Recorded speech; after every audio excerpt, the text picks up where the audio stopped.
नमस्कार साथियों। आज का यह वीडियो हमारा लाभ हानि का दूसरा वीडियो है। पहले वीडियो में मैंने टाइप 1, 2 और 3 को पढ़ा दिया है। दूसरे वीडियो में मैं आपको टाइप 4 और 5 पढ़ाऊंगा। देखिए, टाइप 4 और 5 दोनों ही टाइप को लगाने का सबसे आसान तरीका बताऊंगा। केवल आप मेरे साथ जुड़े रहिए। टाइप 4 में आपका है जब कोई वस्तु कम या अधिक में बेची जाए। और क्वेश्चन क्या है, क्वेश्चन को पढ़िए और इसको समझिए, है ना। और क्वेश्चन को समझना बहुत इंपॉर्टेंट होता है। आप अगर क्वेश्चन को अच्छे से समझ जाते हो तो लगाना बहुत आसान हो जाता है। देखिए, कहा है एक व्यक्ति अपना सामान 10% लाभ पर बेचता है। यदि वह 15% लाभ पर बेचता तो उसे 200 रुपया अधिक मिलता। सामान का क्रय मूल्य बताइए। देखिए, यहाँ पर इस क्वेश्चन में है क्या ना, कि कोई व्यक्ति है, वह अपना सामान 10% लाभ पर बेचता है। यदि वह 15% लाभ पर, यानी 10% लाभ पर तो बेचता ही है, 15% लाभ यानी 5% बढ़ जाए, 15% लाभ पर बेचता तो 200 रुपया अधिक मिलता। देखिए दोस्तों, यहाँ पर परसेंटेज में बढ़ेगा 5%, है ना। 5% अगर ज्यादा में बेचेगा तो उसको 200 रुपया ज्यादा मिलेगा। इसका मतलब ये 200 रुपया 5% के बराबर है। हमने 5 से भाग दे दिया तो ये 1% की वैल्यू आ गई।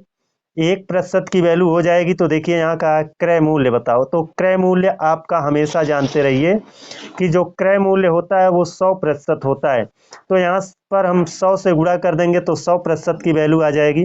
अब काट करके इनको छोटा कर देंगे। ये 5 दूना 10, 20 हो गया। 200 वाला 2 शून्य और 20 वाला 1 शून्य, कुल मिलाकर 3 शून्य, 2 दूना 4, है ना। यानी क्रय मूल्य कितना है, क्रय मूल्य कितना है, 4000 रुपए है। चलिए अब देखते हैं अपना दूसरा क्वेश्चन। देखिए, दूसरे क्वेश्चन में कहा है महेश एक घड़ी 10% हानि पर बेचता है। यदि वह 5% हानि पर बेचता तो उसे 60 रुपए अधिक मिलता, है ना। महेश ने घड़ी कितने रुपए में खरीदी थी, यानी खरीदा था। तो यहाँ पर देखिए कुछ नहीं है, 10% हानि पर बेच रहा है तो ये ज़्यादा हानि है, और 5% हानि पर बेच रहा है तो ये कम हानि है।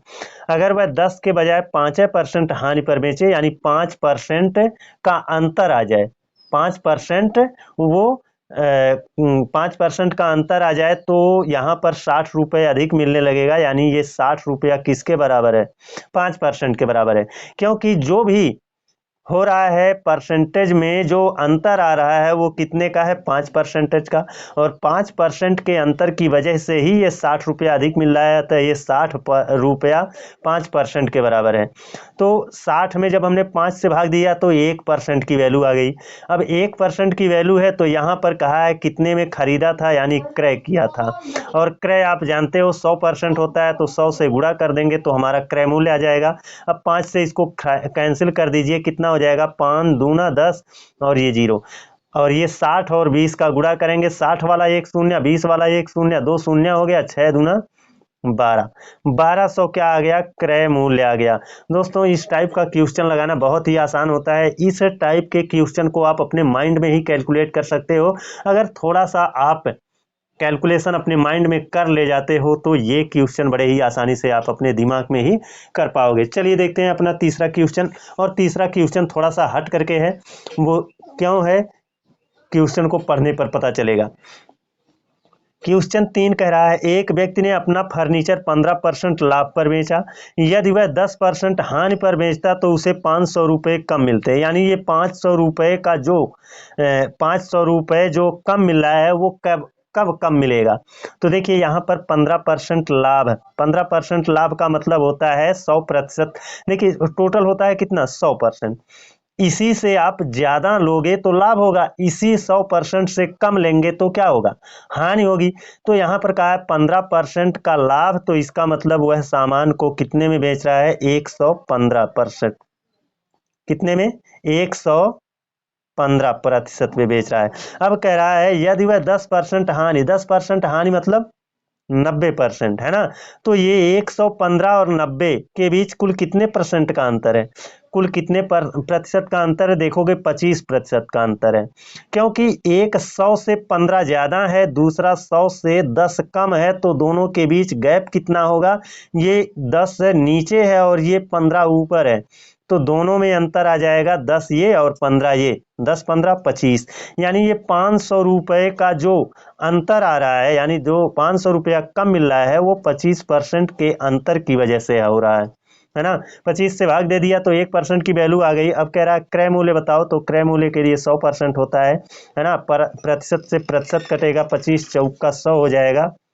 और अब इनका गुणा कर लेंगे तो 500 वाला दोनों शून्य रख लो और 4 पच्चे 20 ये रख लो। कुल कितना हो गया? 2000 रुपया क्रय मूल्य हो गया। 2000 रुपया क्रय मूल्य हो गया। अब देखिए दोस्तों, यहाँ पर इन चीज़ों को एक बार पुनः समझ लीजिए।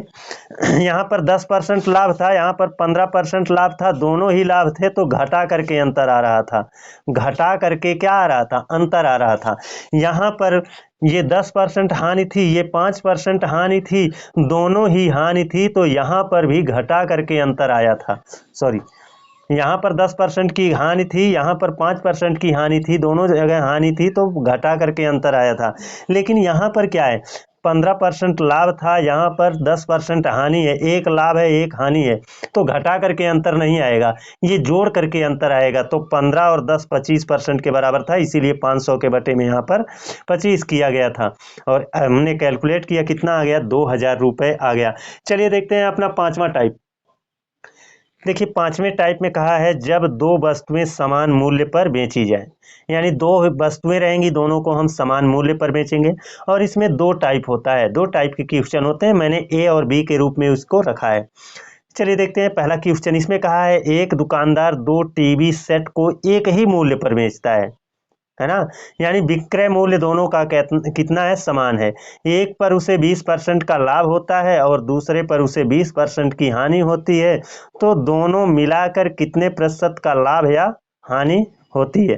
तो यहाँ पर देखिए, एक ही मूल्य पर जब बेच रहा है तो एक वस्तु पर 20% लाभ, लाभ में क्या होता है? प्लस होता है ना। और दूसरे पर 20% की हानि, हानि में क्या होता है? माइनस होता है।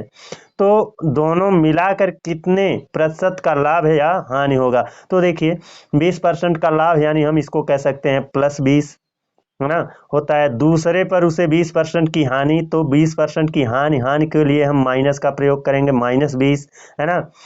अब देखिए, दोनों मिला दें, है ना, कह रहा है यदि दोनों पर मिला करके कितने प्रतिशत का लाभ या हानि होगा, तो दोनों को मिलाइए, प्लस गुणे माइनस, माइनस हो जाएगा, है ना। 20 का 20 से गुणा, 20 बिसैया में 400/100 हो जाएगा, है ना, क्योंकि परसेंटेज निकाल रहे हैं इसीलिए बटे यहाँ पर 100 करना पड़ा। यहाँ पर आपका ये ऐसे कैंसिल हो जाएगा। और देखिए, ये +20 ये -20, ये धन 20 और ये ऋण 20, तो ये तो कैंसिल हो जाएगा, बचा कितना? -4%। यानी इस सौदे में, है ना, दोनों पर मिला करके उसको क्या हुआ है? 4% की हानि हुई है। चलिए देखते हैं इसी टाइप का दूसरा क्वेश्चन। ये देखिए दूसरे क्वेश्चन में दे रखा है एक व्यक्ति ने दो साइकिलों में से प्रत्येक को 1200 रुपये में बेचा। एक साइकिल पर उसे 25% का लाभ तथा दूसरे साइकिल पर उसे 25% की हानि हुई। दोनों पर मिलाकर उसे कुल कितने प्रतिशत का लाभ या हानि होगी, यही पूछ रहा है। अब देखिए, यहाँ पर है ना कि दो साइकिलें हैं, दोनों को उसने 1200 रुपये में बेचा है। एक साइकिल पर उसे 25% का लाभ, लाभ का मतलब प्लस है ना, लाभ का मतलब क्या है? प्लस है। तथा दूसरे साइकिल पर 25% की हानि, हानि का मतलब क्या है? ये माइनस यहाँ पर है ना। दोनों पर मिलाकर उसे कितने प्रतिशत का लाभ या हानि हुआ, तो इसको हम कैलकुलेट करेंगे। देखिए, 25% का लाभ ये कहलाएगा +25, लाभ है तो प्लस का प्रयोग करेंगे, है ना। दूसरे साइकिल पर उसे 25% की हानि, हानि है तो माइनस का प्रयोग करेंगे, कितना? 25% की हानि, तो -25 हो गया। अब दोनों को मिलाएंगे, है ना, तो देखिए मिलाएंगे कैसे? ये प्लस और चिन्हों का गुणा करेंगे, प्लस और माइनस का गुणा करेंगे, प्लस गुणे माइनस, माइनस होगा। 25 का 25 से गुणा, 25 पचीसैया में 625 और बटे 100 कर देंगे। ये दो शून्य है तो दोनों शून्य जब हटेगा तो 2 अंक पर दशमलव लग जाएगा।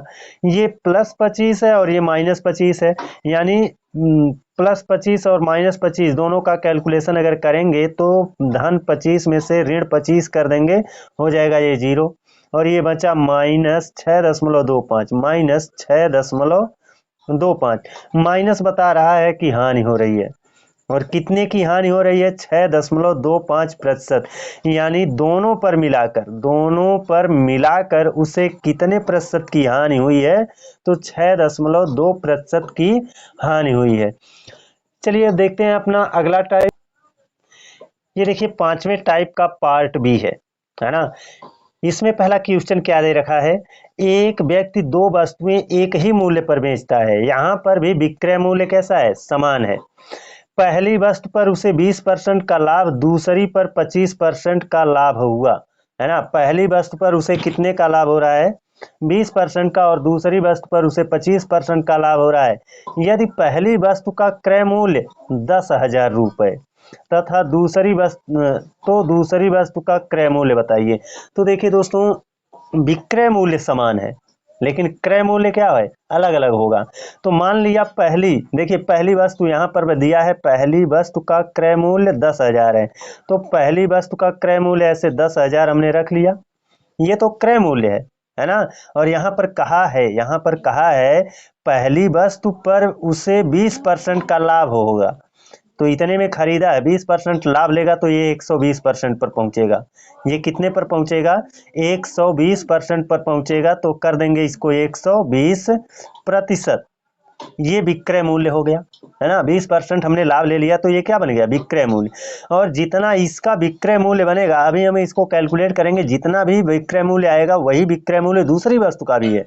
देखिए यहाँ पर कहा है ना, एक व्यक्ति दो वस्तुएं एक ही मूल्य पर बेचता है, यानी दोनों वस्तुओं का विक्रय मूल्य समान है ना। मान लिया दूसरे वस्तु का क्रय मूल्य कितना है? यक्स। क्रय मूल्य मान लिया कितना है? यक्स है। और दूसरी वस्तु पर उसे 25% का लाभ होता है। जब 25% का लाभ ले लेगा तो बताइए ये भी बिक जाएगा, है ना। 25% का लाभ ले लेंगे तो ये 125% पर पहुंचेगा और ये भी बिक जाएगा। अब देखिए पहली वस्तु 10,000 की थी और 20% लाभ लिया गया तो ये बना क्या? विक्रय मूल्य। ये क्या बना? ये बना विक्रय मूल्य। दूसरी वस्तु कितने में खरीदी गई थी ये हमको पता नहीं है, लेकिन उस पर हमने 25% लाभ लिया, तो 25% लाभ लेंगे तो बेच देंगे और ये भी क्या बनेगा? एक विक्रय मूल्य बनेगा। ये पहली वस्तु पर 20% लाभ से एक विक्रय मूल्य बना है और दूसरी वस्तु पर 25% लाभ से ये विक्रय मूल्य बना है। और यहाँ पर कहा एक व्यक्ति दो वस्तुएं एक ही मूल्य पर बेचता है, यानी दोनों का विक्रय मूल्य समान है। तो ये वाला विक्रय और ये वाला विक्रय दोनों कैसा हो गया? समान। दोनों के बटे में क्या है? 100 है, कैंसिल हो जाएगा। और यक्स का मान ज्ञात करना चाहते हैं तो ये 125 यहाँ से हटेगा, बटे में आ जाएगा 125। अब सॉल्व कर दीजिए इसको, है ना। 25 पंजे 125, 25 पंजे 125 और ये 25 चौक 100 हो जाएगा। और 5 से इसको काट दीजिए, 5 अट्ठे कितना हो जाएगा? 40। 80 गुणे 120 करेंगे, 80 वाला एक शून्य रख लो, है ना, और 120 वाला एक शून्य रख लो, और 12 अट्ठे 96, है ना। यानी यक्स की वैल्यू कितनी हो गई? यक्स की वैल्यू हो गई 9,600 रुपये। चलिए देखते हैं दूसरा क्वेश्चन, है ना। दूसरे क्वेश्चन को भी आसानी से लगाएंगे। देखिए कह रहा है सियाराम अपनी दो कारें बराबर बराबर मूल्य पर बेचता है, यानी विक्रय मूल्य समान है दोस्तों। एक कार पर उसे 10% का लाभ तथा दूसरी पर 20% की हानि हुई। यदि वह दूसरी कार 1,21,000 रुपए में खरीदा हो तो पहली कार का क्रय मूल्य बताइए। पहली कार का क्रय मूल्य मान लो कितना? यक्स। और दूसरी कार का क्रय मूल्य यानी खरीद वाला मूल्य तो मालूम ही है ना। तो दूसरी कार का मालूम है ना, पहली कार का क्रय मूल्य यक्स है, दूसरी कार का क्रय मूल्य कितना? 1,21,000 रुपए है ना। अब देखिए यहाँ पर पढ़िए, एक कार पर उसे 10% का लाभ, ये तो हमने क्रय मूल्य लिखा है ना। 10% लाभ लेगा तो कितना हो जाएगा? 110% होगा कि नहीं होगा?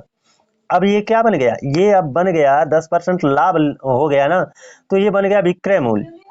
ये बन गया पहली वस्तु का विक्रय मूल्य, और दूसरी वस्तु का क्रय मूल्य 1,21,000 है, और दूसरी वस्तु पर इसने कितना, दूसरी पर 20% का हानि हुआ है, यानी ये 20% की हानि हुई है, तो इसको 20% की हानि करेंगे तो कितना होगा, 80%। ये भी क्या बन गया, ये भी विक्रय मूल्य बन गया। दोनों विक्रय मूल्य बराबर बराबर हैं, ये भी विक्रय मूल्य बना, ये भी विक्रय मूल्य बना, और ये भी विक्रय मूल्य बना, है ना। और दोनों ही विक्रय मूल्य कैसे हैं, बराबर बराबर का है, बराबर कर दिया। अब देखिए यक्स का मान ज्ञात करना है, तो देखो बटे 100 दोनों का कैंसिल हो जाएगा, और 110 इधर अंश में है, हटाएंगे तो 110 कहाँ आ जाएगा, इधर नीचे आ जाएगा। एक एक शून्य ऐसे कैंसिल कर देंगे, और 11 से ये 11 ग्यारहियाँ में 121, और ये 3 जीरो बच गया, है ना। और यहाँ पर कितना बचा है, 8 बचा है, 8 से गुणा कर दीजिए तो ये 3 जीरो तो रहेगा, 11 8 88 भी रहेगा, 88 और 3 जीरो, ये आपका 88,000 रुपया बन गया। बड़े ही आसानी से दोस्तों इनको लगाया जा सकता है। मुझे समझाने में थोड़ा वक्त ज़रूर लगता है, लेकिन आपको अगर अच्छे से समझ में आ जाता है तो बस एक लाइन आपको लिख करके अंश बटे हर करके आपको कैंसिल ही करना होता है। आप बड़े ही आसानी से कर सकते हो। आज के लिए बस हमारा वीडियो यहीं तक था। अगले वीडियो में आप लोगों से पुनः मिलेंगे, लेकिन एक चीज़ आप लोगों को से कहेंगे जाते जाते कि आप लोग हमारे चैनल को सब्सक्राइब कर लीजिए और बेल आइकन को भी प्रेस कर लीजिए। तो मिलते हैं अगले वीडियो में, तब तक के लिए धन्यवाद।